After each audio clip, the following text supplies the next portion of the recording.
मोहिनी के 3 बेटे थे। पति खूब अच्छा कमाता और बड़े घर के ऐश सब था मोहिनी के जीवन में। लेकिन एक चीज जो नहीं थी वो थी सुकून। मेरी बहन और मेरा भाई दोनों गरीब, लेकिन मैं मेरे पास तो नोट की बरसात है। तभी मोहिनी की बहन बीना उसके दरवाजे आ जाती है। अरे मोहिनी, कैसी है? मेरे घर में ना सिलेंडर खत्म हो गया है। तेरे पास तो इतने पैसे हैं, भरवा देना मेरा सिलेंडर। पैसे जैसे ही आ जाएंगे मैं दे दूंगी। तभी मोहिनी का पति राकेश आ जाता है। क्या है बिना, ये अपने घर की परेशानी हम लोगों के घर ना गाया करो। तुम्हारी बहन को तुम लोगों पर तरस आ जाता है और वो पैसे देने लग जाती है। मुझे ये बिल्कुल पसंद नहीं है। ओ जीजा जी, नहीं, मैं तो वो बस अच्छा मैं चलती हूँ। वीना वहां से चली जाती है। उसके जाने के बाद अच्छा किया जो आपने सुना दिया। अरे न जाने क्या सोचकर मेरे घर आ जाती है कि जैसे यहाँ तो भंडारा भरा है। अरे कितना तो दे दिया। अच्छा जी, जरा 1000 तो देना। वो बिन्नी दीदी है ना, उनके घर जा रही हूँ। उनका पोता हुआ है तो मुंह दिखाई दे दूंगी। हाँ, उन लोगों के आगे तो शो ऑफ किया करो।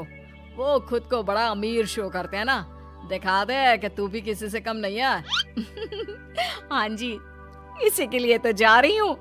मोहिनी तैयार होकर अपनी बुआ की बेटी के घर जाती है, जहाँ उसके पोते का कार्यक्रम चल रहा होता है। वहाँ वीना भी आई होती है।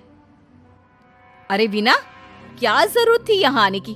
तेरे घर पर गैस नहीं है तो वो भरा लेती। क्या करूं मोहिनी, बुआ को बुरा लग जाता नहीं जाती तो। वैसे मेरे पास एक जोड़ा बच्चे का कपड़ा रखा था, वही अपनी चांदी के पायल के साथ देने जा रही हूँ। घर पर गैस थी नहीं, सोचा परिवार यहीं खाना खा लेगा, बाकी सुबह का सुबह देखा जाएगा। मोहिनी को बहन पर दया आ जाती है। वो पर्स से 1000 रुपए निकाल कर दे देती है। ले वीना, लेकिन पैसे वापस कर देना, तेरे जीजाजी हिसाब लेते हैं। मोहिनी भी क्या करती, गरीबी में बहन का सहारा ही उसके जीवन जीने का आधार था। फिर एक रोज, सुनिए, भाई के घर बेटी हुई है, मुझे माँ के पास जाना होगा। अरे उस घर में ना कूलर है ना एसी, कैसे रहोगी तुम?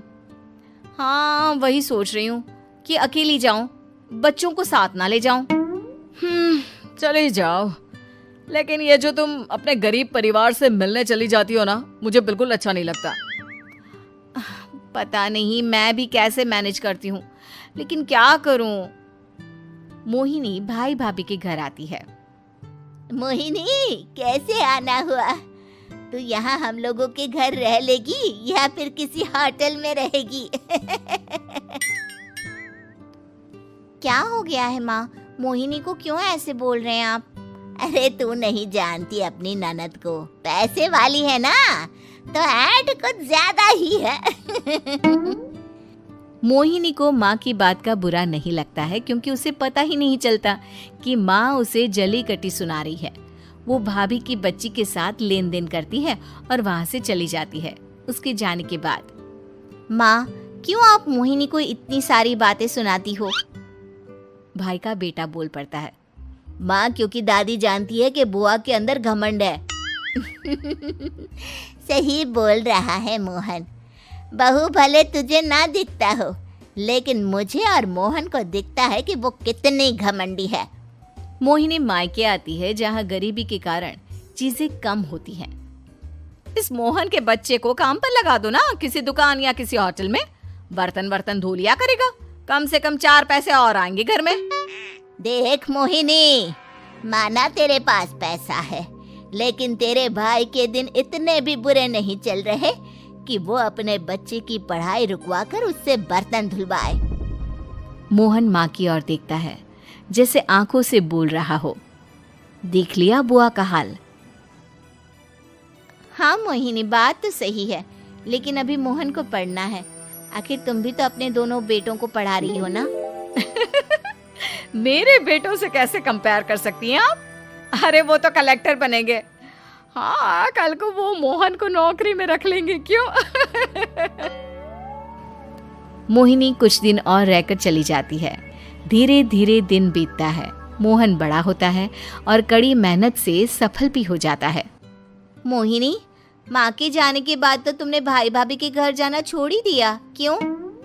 वो क्या है ना, उन लोगों का घर छोटा है, मेरे बच्चे जाना ही नहीं चाहते। पर तुझे क्यों अचानक मायके की बात याद आ गई?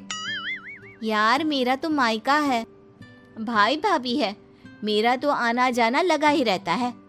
हाँ, क्योंकि तुझे आदत है ना ऐसे छोटे से घर में और कम पैसे में रहने की।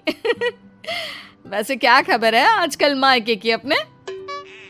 अब वो घर छोटा और कम पैसे का नहीं रहा, क्योंकि मोहन तो बहुत बड़ा आदमी बन गया है। फिर क्या? मोहिनी भाभी को फोन करती है। मोहन किसी बड़ी कंपनी का मैनेजर हो गया है क्या भाभी? क्या ये सच है? हाँ मोहिनी दीदी, अब तो हम लोगों के गरीबी के दिन कट गए। आपके भाई ने कोई अच्छे कर्म किए होंगे जो हम लोगों का बेटा इतना अच्छा कमा रहा है।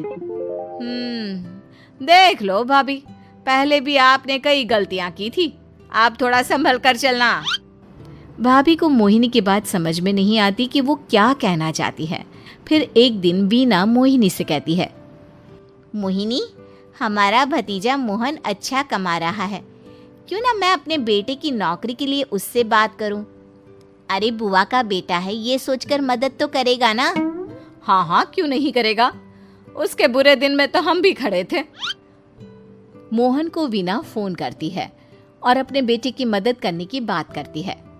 हाँ हाँ बुआ, क्यों नहीं, आप सिद्धार्थ को भेज दें, मैं अपनी ही कंपनी में उसकी नौकरी करवा देता हूँ। दिन बीतते हैं, अब वीना के हालात भी अच्छे हो जाते हैं। क्या बात है वीना, तूने भी कार ले ली, वो भी इतनी अच्छी? हाँ मोहिनी, अपने भतीजे के कारण तो हम लोगों की दिन अच्छे हो गए। उसने सिद्धार्थ की नौकरी लगवा दी है, वो भी शानदार। ठीक है, लेकिन पैसे ख्याल से खर्च करना। वो क्या है ना, पैसे आने आसान है लेकिन संभालने मुश्किल। मोहिनी घर पर अपने पति से बात करती है। देखो ना, सबके पास पैसे हैं, एक वक्त था जब मैं ही अमीर हुआ करती थी। लगता है कि ज्यादा दिन नहीं रह पाओगी, मेरी नौकरी को कुछ साल ही बचे हैं और तुम्हारे दोनों लड़के निकम्मे हैं। उन लोगों को बोलो ना कि नौकरी करे। तभी वहाँ मोहिनी के बेटे भी आ जाते हैं। अरे हमें क्या मोहन समझा है जो दिन रात गधे की तरह काम करते रहे? खैर, दिन फिरते हैं और मोहिनी के पति की नौकरी भी खत्म हो जाती है। मोहिनी क्या करे, थोड़े से पैसे में गुजारा नहीं हो रहा है। तो क्या करे, मेरी समझ में कुछ नहीं आ रहा। मोहन को बोलो ना कि वो इन दोनों के लिए नौकरी देखे, जैसे सिद्धार्थ के लिए नौकरी देखी है। मोहिनी क्या कहती, उसे अपने वो दिन याद आ जाते हैं जब उसने भाभी से मोहन को नौकर बनने की सलाह दी थी। क्या हो गया, क्या सोच रही हो मोहिनी? यही कि वक्त कभी भी किसी का भी पलट सकता है, ऊपर वाले से डर कर रहना चाहिए।